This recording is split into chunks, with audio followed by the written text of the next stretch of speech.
அதை ஏன் அதை குறிப்பை சொல்கிறாங்கன்னா, உன் கவனம் வந்து முழுசாக அங்கே இருக்கணும். இதை கைப்பக்குவம் அப்படிம்பாங்க. அதெல்லாம் ஒரு பக்கம் இருந்தாலும், ஒருத்தனுடைய மனம் வந்து எப்போ அந்த கணத்தில் ப்ராசஸில் இருக்குதோ, இப்போ இவனுக்கு ஃப்யூச்சருங்கிற கவலையே இருக்காதுங்க.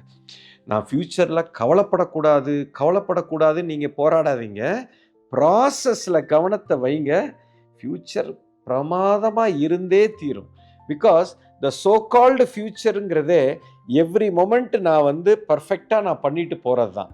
எவ்ரி மொமெண்ட் நான் சிரத்தையாக ஒரு செயல் செய்யும்போது அதனுடைய அவுட்புட்டு தப்பவே தப்பாது. ஃப்யூச்சர் பற்றி நான் கவலைப்பட வேண்டிய அவசியமே இல்லை.